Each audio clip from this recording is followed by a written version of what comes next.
Now let's reflect on what's been called the worst treatment disaster in NHS history, the tragedy of those people infected by blood supplies given during the 1970s and 80s.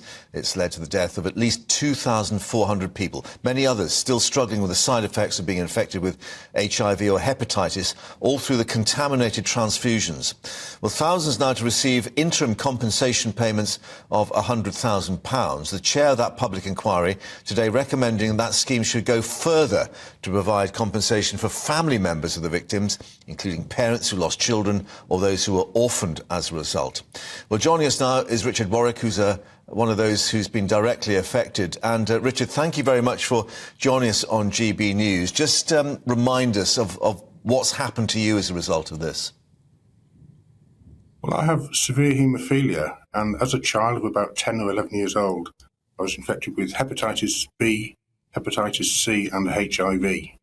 So I got the full monty of infections through my treatment for haemophilia. Wow. So, as you say, the full package. What's that done to your life?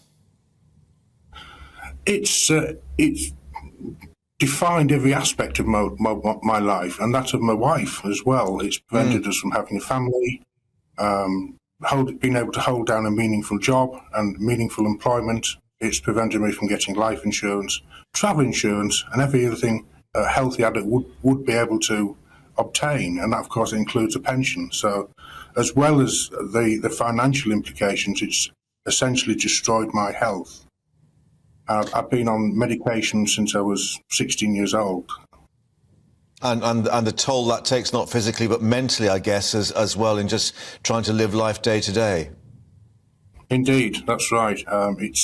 It's an awful infections to live with. And although it's not talked about so much today, but there's the stigma as well that surrounds anybody having an infection such as this, even though it's completely nonsensical why anyone should be concerned in what we know today. But the stigma still exists out there. Yeah. And therefore, Sir Brian Langstaff, the chair of this inquiry, saying it's not just about this issue of compensation, it's the recognition as well, and the fact, I guess, you've been waiting so long for this to be addressed. That's right. I mean, it's not only myself that have been campaigning to get to the truth and to get some sort of justice, but it's almost, particularly with today's second interim report, which recommends that family members such as parents that lost children that were orphaned because they lost their parents, spouses, these are all people are now going to be recognised, whereas before they weren't. So I really do welcome that. I think the issue now is just how long it's going to take for the government to get round to implementing these recommendations. And sadly, time isn't on our side. Yeah, and I guess that goes across the board for those, I mean, going back to the 1970s in terms of some of the original cases. And what of the compensation itself? This figure of a minimum of 100,000, but just, one thinks of what you've been through and the others have gone through. It's not much recompense from what you've had to suffer.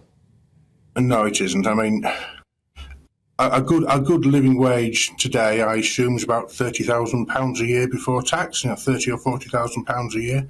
But we've lived with these infections, not just one infection, but in my case, 3 infections since I was 10 years old.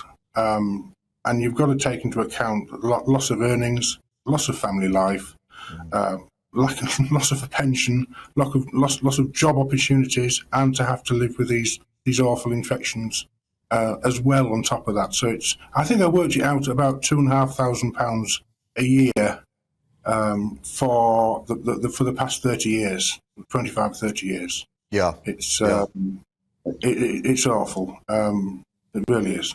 And what of the view then that it's taken so long to get here, and that you've been, as some of the phrases, brushed under the carpet, ignored by successive governments, of course, not just of any political persuasion, but the state, effectively? That's something which has been very difficult because as administrations have changed, the passed down, they close ranks around a lie, is that the best possible treatment was given to patients with the knowledge, the medical knowledge known at the time, and they used this lie, which was completely false, and used it to their advantage. It was very convenient for them to stick to this line that at the time when these infections were in circulation, there was nothing other that could have been given to them that would have been safer. So as a result, we lost thousands of haemophiliacs died. Well, 1,250 died, contracted HIV. I think there's only 300 of those left. But we've lost, a couple of thousand with hepatitis C. You wiped out a whole generation of haemophiliacs. So the government continued to import this commercial product to treat haemophilia from the USA, whereas we should have been self-sufficient in our own country to produce it. Yeah. Richard, we'll have to leave it there, but thank you very much indeed for bringing your story. And of course, we'll see what emerges now from this second stage, and we'll come back and speak to you again and perhaps hold, as you say, people to account and make sure, obviously, that these things are addressed properly. But thank you very much for your time here on GB News. We do appreciate it.